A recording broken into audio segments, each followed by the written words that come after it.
The Lost Star. On the edge of the quiet village, nestled between rolling green hills, there lived a boy named Max. Every night, Max had a special ritual.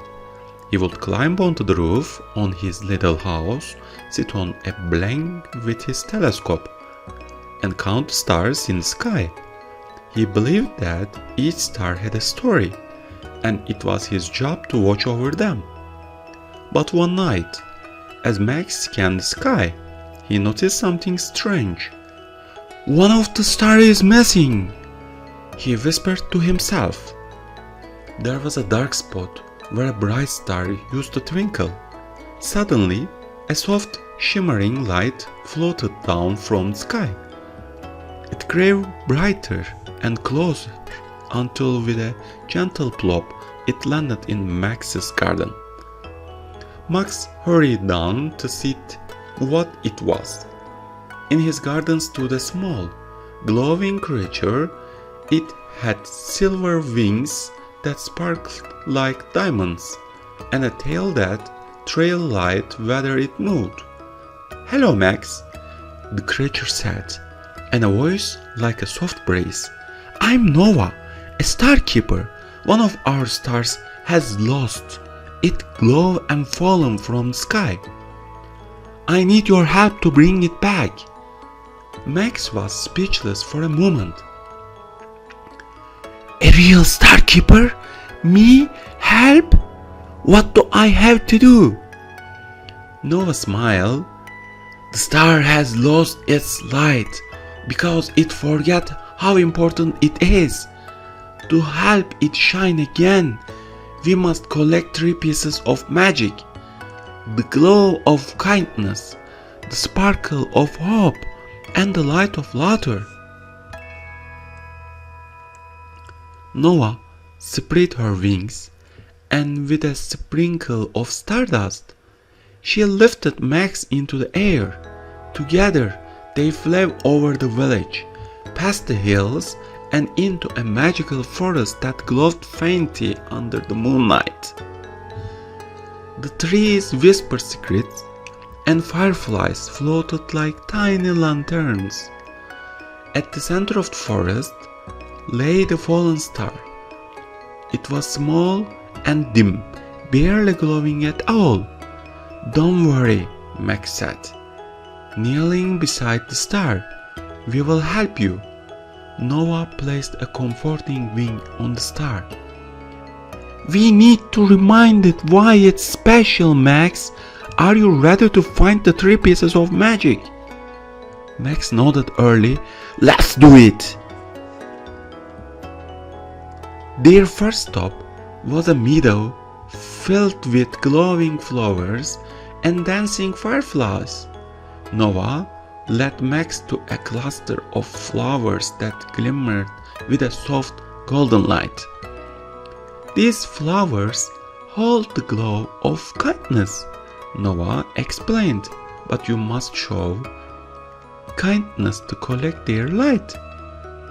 Max threw for a moment, then he gently cupped one of the flowers in his hands and whispered, "Thank you for being so beautiful and bright." The flowers' glow grew stronger, and a golden droplet of light floated into Nova's jar. "You did it," Nova said. "That's the first piece of magic." Next, they flew to a crystal clear lake that reflected the moon and stars like a giant mirror.